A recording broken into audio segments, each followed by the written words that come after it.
नमस्कार, आप सबका बहुत बहुत स्वागत है हमारे YouTube चैनल T20 मैथमेटिक्स में। आज के इस वीडियो में हम बात करने वाले हैं रेशियो के कुछ ऐसे छोटे छोटे सवालों के ऊपर जो कि आपके चाहे वह एसएससी, रेलवे, किसी भी कॉम्पिटिटिव एग्ज़ाम का पेपर हो उसमें इससे ज़रूर ही सवाल रहता है। जैसा कि आप देख पा रहे होंगे कि ये जो पहला नंबर का सवाल है वो आपके एसएससी परीक्षा 2000 में पूछा गया है और ये आपका एसएससी परीक्षा 2005, ये होटल मैनेजमेंट परीक्षा 2004 और भी बहुत सारे एग्ज़ामों में पूछा गया है। दरअसल बात ये है कि ये जो हमारी बुक है इसका लास्ट पब्लिकेशन 2005 तक का है, तो इसलिए इसमें 2005 तक या उससे पहले तक के ही पूछे गए क्वेश्चनों को इसमें लिखा गया है। तो इसी कारण बस इसमें 5 तक ही लिखे गए क्वेश्चनों को मिलेंगे। अगर मैं बात कर लूँ 2021 तक की, तो कई बार ऐसे क्वेश्चन दोहराए भी गए होंगे। अगर आप लोग सेट प्रैक्टिस करते होंगे तो उस दौरान आप लोगों को इस प्रकार के ढेर सारे क्वेश्चन मिलते हैं और आप उसे बनाते भी होंगे और बनाने के लिए ढेर सारा ट्रिक मेथड भी यूज करते होंगे। मैं इस बात को भी मानता हूं, जो पुराने स्टूडेंट हमारे इस वीडियो को देख रहे होंगे वो इस टाइप के सवाल को भली भांति जानते हैं बनाने के लिए और उसके लिए काफ़ी ट्रिक भी रटे होंगे, काफ़ी मेथड का भी यूज किए होंगे, ये बात मुझे पता है। लेकिन आज के इस वीडियो में हम आपको न ही ट्रिक न ही मेथड, किसी भी ट्रिक या किसी भी मेथड को आपको ध्यान में नहीं रखना है, बल्कि आपको बेसिक कंसेप्ट में इस तरीके का एक बेसिक कंसेप्ट बताऊंगा जिसकी सहायता से आप ऐसे ऐसे क्वेश्चनों को कंप्यूटर स्क्रीन पर देखते हुए भी हल कर सकते हो। उनके लिए ना ही ट्रिक ना ही कोई मेथड, कोई भी चीज़ याद नहीं रखना है, सिर्फ और सिर्फ आपको हमारा वीडियो देखना और आपका खुद ब खुद आपका जो बेसिक कंसेप्ट है वो आपके दिमाग में आ जाएगा। तो चलिए आज का वीडियो को हम स्टार्ट करते हैं। ये रेशियो के कुछ इंपॉर्टेंट क्वेश्चन है जो कि आपके आने वाले परीक्षाओं में ज़्यादा संभावना रहती है पूछे जाने की क्या, पूछे जाते ही है। चलिए स्टार्ट करते हैं। सबसे पहला क्वेश्चन आप देख पा रहे होंगे कि ये दिया गया है कि यदि a ratio b equal to 3:4 दिया गया, मतलब a रेशियो b का जो वैल्यू है वो 3:4 या 3:4 दिया गया और b अनुपात c का जो वैल्यू 8:9 है, तो a अनुपात c का मान ज्ञात करना है। सबसे पहले हम रेशियो के ऊपर थोड़ी सी बेसिक बातों के ऊपर मैं चर्चा कर लूँ। अगर कहीं भी आपको इस प्रकार से लिखा हुआ है a रेशियो b लिखा है, तो आप रेशियो को a/b भी लिख सकते हैं। अगर a रेशियो b लिखा हुआ है तो आप उसे a/b भी लिख सकते हैं। और रेशियो का सीधा सीधा अर्थ होता है, जब भी रेशियो हम लिखने की कोशिश करेंगे तो हमें कम से कम 2 राशियों की आवश्यकता होती है। रेशियो जब भी लिखी जाएगी 2 या 2 से अधिक राशियों के बीच रेशियो लिखी जाएगी, एक राशि को लेकर रेशियो नहीं लिखी जाती है। रेशियो का मतलब ये होता है कि कंपेयर करना, यानी अगर मैं बात करूँ यहाँ जो हमें वैल्यू दिया गया है 3:4 a रेशियो b की वैल्यू, इसका मतलब यहाँ कंपैरिजन किया गया है कि a का जो वैल्यू है वह b की तुलना में जो है 4 है और b की तुलना में 3 है और b का जो वैल्यू है a की तुलना में 4 है। मतलब कि एक दूसरे के साथ कंपैरिजन करना ही रेशियो कहलाता है और रेशियो को हम बट्टे के रूप में ही लिख सकते हैं। और अगर आप रेशियो को बट्टे के रूप में लिख सकते हैं तो आप जानते होंगे कि अगर बट्टे के रूप में कोई भी संख्या लिखी हुई रहती है, अगर हम बट्टे के रूप में पहली संख्या में अगर गुना करेंगे तो ये कहने का मतलब अगर अंश में गुना करेंगे तो हर में भी गुना करना पड़ेगा, या हर में गुना करेंगे तो अंश में भी गुना करना पड़ेगा। या दूसरी बात, अगर मैं बोलूँ कि अगर अंश में कोई संख्या जोड़ना है तो उसमें से वही संख्या घटाना भी पड़ेगा, या हर में कोई संख्या जोड़ना है तो उसमें वही संख्या घटाना भी पड़ेगा। ये बात आप लोग भली भांति से जानते हैं कि अगर कोई भी संख्या अंश या हर या भिन्न के रूप में लिखा हुआ हो तो उसमें ये सब रूल अप्लाई होता है।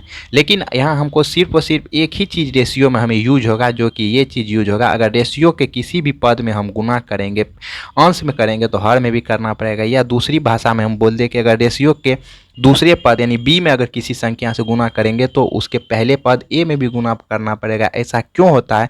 क्योंकि रेशियो को हम बटे के रूप में भी लिख सकते हैं और बटे का है, अगर बटे के रूप में कोई भी संख्या लिखी रहती है, भिन्न लिखी हुई रहती है, तो उसके अंश में अगर गुना करेंगे तो हर में भी गुना करना पड़ेगा। अगर ऐसा नहीं किए तो इसके संख्यात्मक मान जो है एक दूसरे से अलग हो जाएगा। यहाँ तक रेशियो के बारे में हम थोड़ी सी आप लोगों से टिप्पणी किए, थोड़ी सी चर्चा किए। अब हम इसके ऊपर बढ़ते कि इस टाइप के सवाल को कैसे आपको हल करना है। यहाँ हमें दिया गया कि a रेशियो b का वैल्यू जो है 3:4 दिया गया, और मैं बात कर लूँ अगर b रेशियो c का मान का अगर बात कर लूँ तो इसे 8:9 दिया गया। अगर मैं बोलूँ इसे a/b लिखूँ तो कोई हर्ज नहीं, क्योंकि हम अभी तुरंत हमने चर्चा किया कि रेशियो को हम बट्टे के रूप में लिख सकते हैं। अगर मैं इसे बट्टे के रूप में लिख सकता हूँ तो ये इसका संख्यात्मक मान जो है उन्हें भी मैं बट्टे के रूप में लिख सकता हूँ। और यहाँ बी रेशियो सी को मैं बी बटा सी के रूप में लिख सकता हूँ, और इसके संख्यात्मक मान को भी मैंने बी बटा सी के रूप में लिखा। अभी आपको घबराना नहीं है, मैं पहले बेसिक रूप से चल रहा हूँ, उसके बाद मैं शॉर्ट मेथड भी बताऊँगा। तब तक के लिए आप ज़रूर हमारे वीडियो पे बने रहिएगा। चलिए, अब हमसे यहाँ पूछा जा रहा है कि ए रेशियो सी का वैल्यू निकालना। ए रेशियो सी का वैल्यू निकालना, अगर मैं इसी को बोलूँ तो ए बटा सी का मान हमसे पूछा जा रहा है। अगर मैं बोलूँ कि ए बटा सी निकालने के लिए क्या ए बटा बी गुना बी बटा सी कर दूँ तो ए बटा सी आ सकता है? आप बोलिएगा जी यहाँ से बी बी तो कट जाएगा तो ए और सी बचेगा, यानी ए बटा सी को हम इस प्रकार से लिख सकते हैं। अब बोलेंगे ऐसा लिखने का हमें ज़रूरत क्यों पड़ा, ऐसा आखिर हम लिखे क्यों? क्योंकि हमारे पास जो है ना ए बाय बी का भी मान मालूम है और बी बाय सी का भी मान मालूम है। इसी कारण से हमने इसे इस फॉर्मेट में लिखा ताकि हमें ए बाय सी का मान पता चल सके। तो चलिए हम यहाँ से इसे कैलकुलेट थोड़ा सा करते हैं। 8/9, ये ए बाय बी का मान हमने 3/4 रखा और बी बाय सी का मान 8/9 रखा। ये कट जाएगा 2 बार में, ये 3 बार में कट जाएगा, अर्थात 2/3 आया। अगर ए बाय सी का वैल्यू की बात करूँ तो ये 2/3 आया, और हमसे पूछा जा रहा था ए रेशियो सी का मान, तो ए के जगह पे ए का वैल्यू और सी के जगह पे सी का वैल्यू, यानी ए रेशियो सी का वैल्यू की अगर मैं बात करूँ तो 2/3 होगा, जो कि आपके ऑप्शन नंबर सी में दिया गया। अब एक बात बताइए, हम इस सवाल को बनाने के लिए इतने बड़े मेथड का यूज करें। अगर आप एग्जामिनेशन हॉल में बैठे हुए हैं और आप जानते हैं कि आपके पास जो सवाल दिया जाता है उस सवाल पे कम से कम आपको 30 से 40 सेकंड में उसे हल कर देना है। इस सवाल को बनाने के लिए क्या आपको लगता है अगर इस मेथड का हम यूज करें तो 30 से 40 सेकंड में इसे बना पाएंगे? ऐसा हो ही नहीं सकता है, क्योंकि इतने बड़े कैलकुलेटिव पार्ट को कैलकुलेशन करते करते आपको कम से कम 1 मिनट का तो समय ज़रूर लगेगा। तो इसलिए इसके लिए जो हमें शॉर्ट मेथड जो यूज करना है, मैं उस शॉर्ट मेथड को आपको बताता हूं ताकि आप जो है काफ़ी आसानी से उस सवाल को जल्दीबाजी में आप कंप्यूटर स्क्रीन पे देखते हुए भी बना सकते हैं। और ये शॉर्ट मेथड हम पहले इसलिए नहीं बनाए क्योंकि ये शॉर्ट मेथड जो है इसी बेसिक से रिलेटेड है, जो आप कभी भी नहीं सोच पाए होंगे कि इसी बेसिक से जब भी शॉर्ट मेथड बनता है किसी भी फॉर्मेट किसी भी फार्मूला का, तो वो बेसिक से ही कंपेयर करके बनाया जाता है। अब देखिए हमारे पास थोड़ा सा हम शॉर्ट में बनाने के लिए मैं फिर इस बात को लिखता हूं, इसलिए आप लोग घबराइएगा नहीं। ये बी और सी बी रेशियो सी का भी मान दिया गया, ये 8/9 दिया गया। हमें निकालना ए रेशियो सी का वैल्यू निकालना। ये दोनों बात आपके कंप्यूटर स्क्रीन पे या जो भी आप एग्ज़ाम दे रहे होंगे उस एग्जामिनेशन हॉल में आपको ये चीज़ लिखा हुआ मिलेगा। आपको सिर्फ और सिर्फ कैलकुलेशन करने के लिए ए और सी का रेशियो पूछा जाएगा। अगर ए और सी का रेशियो अगर पूछा जाएगा तो आपको ये जो ए और बी वाला जो है ये आप सवाल को सबसे पहले इस क्रम में सजा लीजिएगा ताकि ए इज टू बी और जहाँ से ख़त्म हुआ वहीं से फिर चालू करना। जैसे ए बी पे ख़त्म हुआ तो फिर बी से सी का रेशियो लिखेंगे, अगर सी पे ख़त्म हुआ तो फिर इसके आगे अगर हम लिखना होता तो सी से डी लिखते। ठीक इस क्रम में सजा हुआ सवाल सबसे पहले रहना चाहिए। अगर नहीं है सजा हुआ तो पहले उस क्रम में उसको हम सजा के हमने अपने माइंड में कैलकुलेट कर लेंगे। तो यहाँ हमारा आ गया कि ए बाय बी का रेशियो और बी बाय सी का दिया गया है, तो ये ए निकालने के लिए जो पहली वाली जो है दोनों संख्या को आपस में गुना कर देंगे, और बी निकालने के लिए ये जो पहली वाली संख्या जो सी निकालने के लिए ये जो दूसरी संख्या है, दूसरी जो दोनों संख्या उसको आपस में गुना करेंगे और इसे कटा लेंगे। ये 3 से 3 बार में आपका आंसर आ गया 2/3।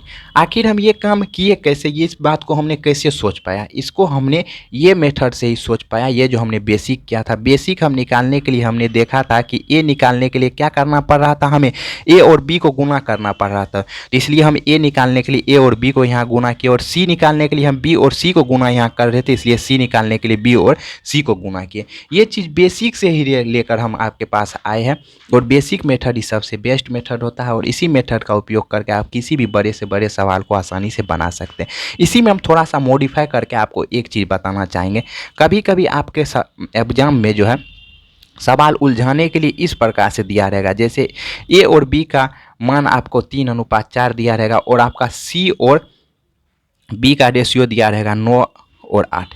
ठीक, यही बात है, यही सेम ही चीज़ है, लेकिन थोड़ा सा उलट दिया गया है। ये इसलिए उलट दिया गया है, अगर आप जल्दीबाजी में इस ट्रिक को अप्लाई कीजिएगा तो आप गलती कर बैठे, इसी कारण इसे उलट दिया गया है। तो इसे हम माइंड में कैलकुलेट कर लेंगे, इसे माइंड में कैलकुलेट कर लेंगे। हमने बोला कि जब भी आपको सजाना है तो ए और बी रखना है, उसके बाद जो है दूसरा वाला जो है जहाँ से ख़त्म हुआ वहीं से स्टार्ट होना है, लेकिन ऐसा तो नहीं है, यहाँ सी से स्टार्ट हुआ है तो इसे हम बदल लेंगे, बी और सी लिख सकते थे। अगर आप इसे बदल रहे थे ये भी बदल जाएगा तो 8:9 हो जाएगा। अब हम उस ट्रिक को अप्लाई करने के लिए सहमत है, हम उस ट्रिक को अब अप्लाई करेंगे और आसानी से इस सवाल को बना सकते हैं, ठीक ना। तो अब जो इसका अगला जो क्वेश्चन है ये भी काफ़ी इंपॉर्टेंट है, ज़रा इसके ऊपर भी थोड़ा सा गौर कीजिएगा। इसमें कहा जा रहा है कि 3a = 5b और 2b = 3c दिया गया है, तो ए और सी का A/C का मान हमें निकालना है। तो सबसे पहले मैं यहाँ 3a = हमें 5b दिया गया है, तो हम इसे थोड़ा सा अगर सजा के लिखना चाहूँ तो हम ऐसे इसे लिख सकते हैं। a = मैं अगर लिखना चाहूँ तो ये 3 जो है, चूँकि जो है गुना के रूप में, अगर इस साइड हम इसे भेजेंगे तो ये भाग के रूप में आ जाएगा, और यहाँ जो b है ये इनके 5 के साथ गुना के रूप में, अगर मैं इसे लेफ्ट साइड लाने की कोशिश करूँ तो ये इनके साथ भाग के रूप में आ जाएगा। मतलब a/b का वैल्यू हमें यहाँ से पता चल चुका है, और A/B भी हम यहाँ से लिख सकते हैं 5:3। ठीक, यहाँ तक तो कोई दिक्कत नहीं होना चाहिए। अगर 2b = 3c दिया गया है तो उसी प्रकार से हम जो है B/C = 3/2, और या मैं बोलूँ कि B/C की बात करूँ तो ये 3:2 आप लिख सकते हैं। अब जो है हमने जो आपको मेथड बताया उस मेथड का अप्लाई करेंगे। 5 × 3 दिया गया है और B/C का वैल्यू 3:2 दिया गया है, और यहाँ से अगर मैं A/C की बात करूँ तो ये यहाँ से ये पहले वाले दोनों को आपस में गुना करेंगे, और C निकालने के लिए दूसरे वाले दोनों को आपस में गुना करेंगे। 3 से 3 कट गया, अर्थात आपका आंसर 5:2 आया। ठीक, आप यहाँ से बी नंबर आंसर को टिक कर सकते हैं। लेकिन आप यहाँ बताइए कि इस मेथड का अगर आप उपयोग कीजिएगा आप अपने सवाल को बनाने के लिए, तो आप समय के पहले क्या समय के बाद भी आप उस सवाल को नहीं बना पाइएगा। तो इस मेथड का भी हमें उपयोग नहीं करना है। अगर आप एग्जामिनेशन हॉल में बैठे हुए तो आपको ये सब कुछ नहीं करना है, सिर्फ और सिर्फ आपको क्या काम करना है वो चीज़ सोचिए। सबसे पहले आप अगर प्रैक्टिस कीजिएगा इन सब सवालों को तो कुछ कुछ बातें ऐसी होगी कि जो आपके माइंड में डायरेक्ट कैलकुलेट होकर आ जाएगी। जैसे यहाँ जो 3a = 5b दिया गया, तो यहाँ डायरेक्ट हमें a और b का रेशियो लिखना है। ठीक, हमें यहाँ डायरेक्ट ए और बी का रेशियो लिखना। अब ये रेशियो हम कैसे लिख पाएंगे? अब तो बोले कि यहाँ से ए और बी का रेशियो निकालने के लिए आपने 3 स्टेप कैलकुलेट किया तब न जाके निकला।